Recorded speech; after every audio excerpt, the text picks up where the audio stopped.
Почитувани гледачи, добро дојдовте повторно назад во отвореното студио. Еден заедно со мене Слајан Ивковиќ и минутите предвидени за спорт за една тема или спортска дисциплина, би рекол не толку атрактивна кај нас, работи за тенисот, но ќе се потрудам во овие спортски минути да објасниме зошто тенисот е на такво ниво кај нас, зошто, каде е проблемот, зошто не напредуваме, зошто абстинираме со години, иако квалитетот не е спорен кај нас.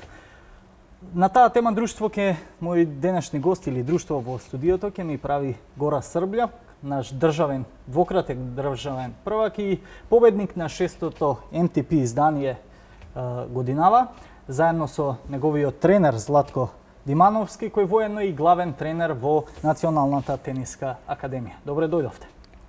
Благодарам на поканата. Србљак, државен шампион повторно годинава, одбранета шампионската титула.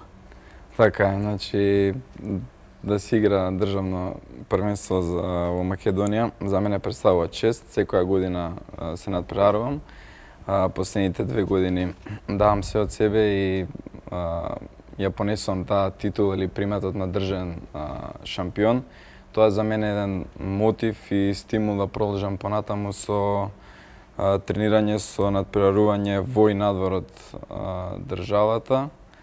Така да се надам дека и во иднина ќе продолжи таа традиција на освојување на... Колку беше тежок овој државен шампионат годинава? Бидејќи во реприза исто како и минатата година, нели против победа против Димитар Грабов. Така, оваа година за разлика од претходната година имав доста полесна задача, бев поспремен со поголемо искуство од минатата година и во 2 сета, лесни 2 сета, го освоив шампионатот, така да се надам наредната дека ќе се повтори истото. Така.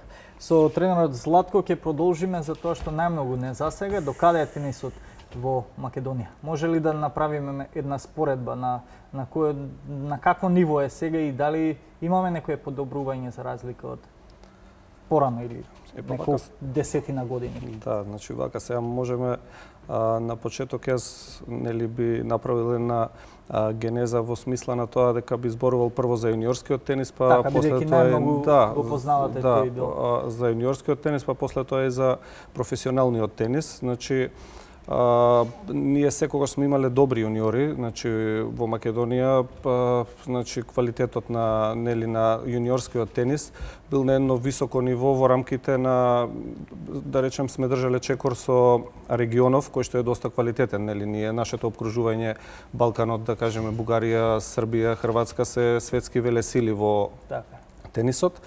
И доста и се направи последниве години на тој дел, во смисла на тоа се формира таа Национална тениска академија, каде што голем дел од јуниорите кои што имаат квалитет и желба да продолжат професионално да се занимаваат со тенис, стануваат дел од таа академија која што им нуди значителни олеснувања во однос и на тренажниот процес и во однос на турнирите кои што треба да ги изиграат. Значи еден, да речам, проблем во генерално за тенисот во Македонија е тој преод од јуниорски во професионален тенис, значи првенствено заради тоа што такви професионални турнири во Македонија не се организираат, значи се организираат периодично, значи имавме 2-3 години каде што се организираа турнири од Фишерс серијата во тениски клуб Парк, значи во Македонија. Што е причината сега да? Причината е, па не би рекол недостаток на финансии, повеќе недостаток на организација, но и финансии, гледање на интерес, значи клубовите треба да го, односно федерацијата и не знам, значи сите релевантни спортски институции во државава, сега да спомниме Агенцијата за млади и спорт, значи би требало во рамките на тој процес на развој на тенисот во Македонија, значи би требало да се направат напори во Македонија да се организираат неколку такви турнири. Значи, впрочем, до 2000-та година секогаш во Македонија се организирале 3 или 4 турнири, кои што се од голема помош за нашите јуниори, затоа што системот на надпревари во тенисот е таков. Значи, еден јуниор треба да има определен број на поени за да може да заигра професионален турнир. Значи, за тоа постојат wild карти кои што би ги добивале домашните играчи и така тие би се пробивале на светската тениска сцена. Во моментов, значи за нашиве јуниори е многу тешко затоа што ние ги немаме тие турнири и дали треба тоа е главниот проблем зашто велите имаме квалитет, но сепак не може да исплива на површина? Еден од проблемите е тоа, значи непостоењето во Македонија, значи недоволната, односно заинтересираност на институциите за организирање на такви турнири, а друг проблем е што професионалните играчи малте не се оставени сами на себе и во тој дел најмалку се инвестира, затоа што тој дел е врзан за играње поврзан со играње на многу турнири, значи за еден играч да се изгради.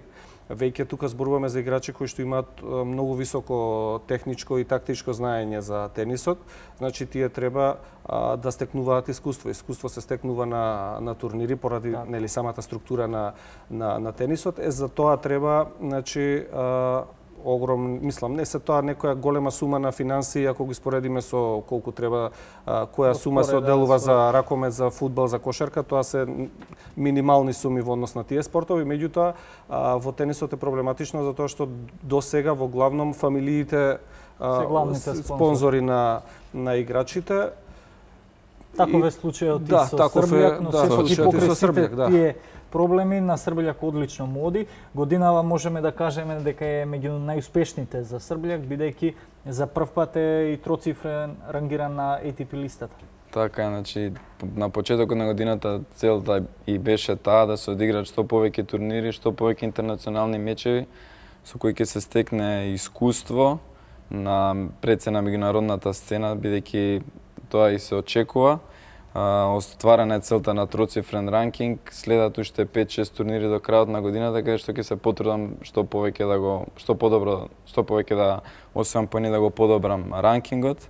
Така, можеш да извоиш кој беше најголемиот успех на околу 20 на меѓународни? Најголемиот скок го направи во Србија со одиграното полуфинале. Таа турнеја во Србија собрав доста поени со која што го, да кажам, одскокот од 1400 па во троцифрен во 1000 се должеше на турнирите во Србија. Така. Златко, како добар познавач на тенисот и долгогодишно работење, како што кажавте, во јуниорската конкуренција, кон што се стремиме, како да го направиме овој спорт поатрактивен?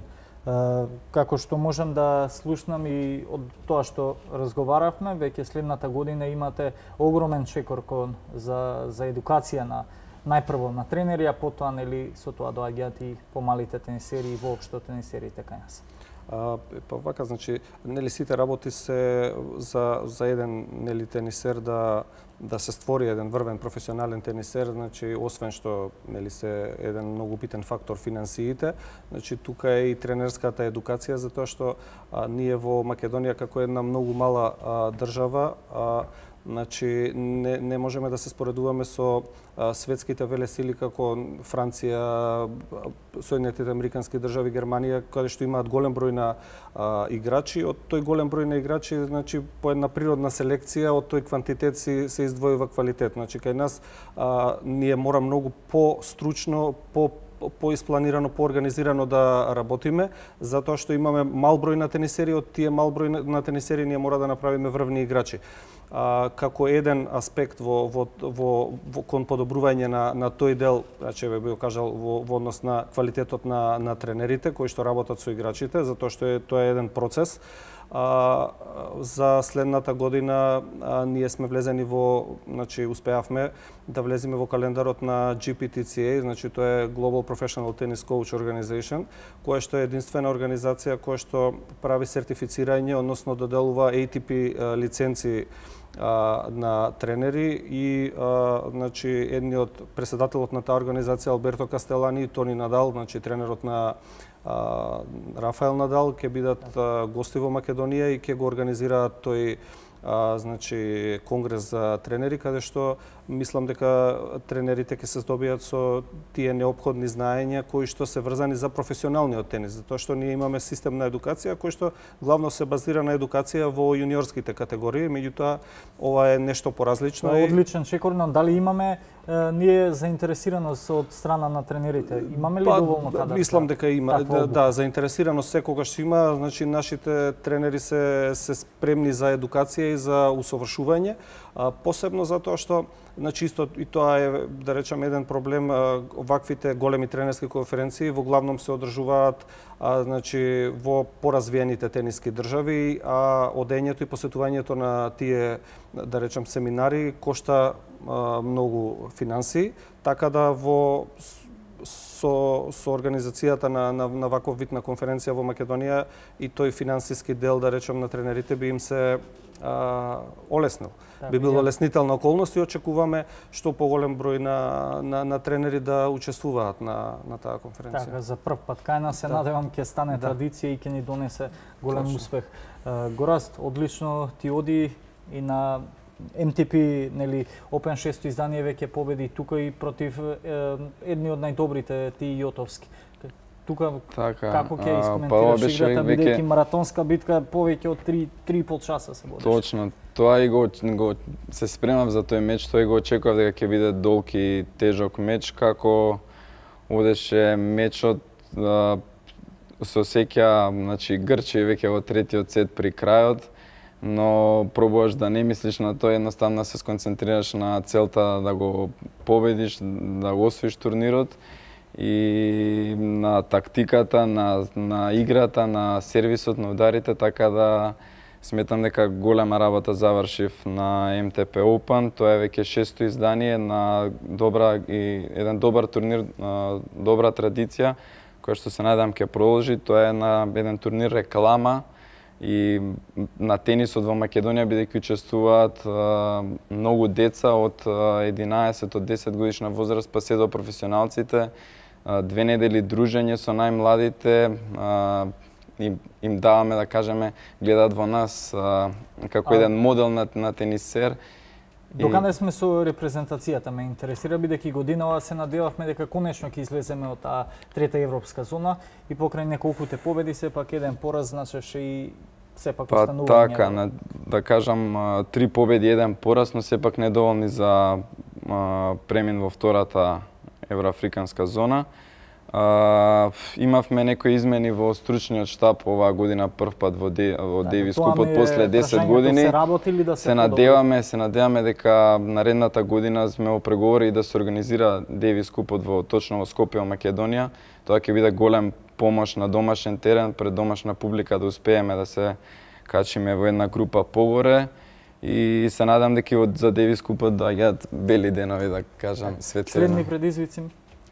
Па, моментално се спремам за еден турнир во Анталија, заминувам во недела. Очекувам со добра игра уште во недела да направам некој добар резултат, со што полека би ја привршил оваа сезона и би се спремал за наредната. Така се надевам со успеси ќе дојдеш и подобар, нели, ATP рейтинг? Така, тоа е главната цел. Златко, за крај ме интересира, постои ли ризик, нели, квалитетот, доколку Македонија не знае да го задржи и да инвестира во квалитетни тенисери, постои ли ризик да ги изгубиме и да настапуваат за да бранат нечи други бои? Нели? Па, значи во светски рамки тоа е, мислам, има такви случаеви, посебно побогатите држави кои што немаат традиција во тенисот, се одлучуваат на тоа да доделуваат пасоши на странци, на квалитетни странски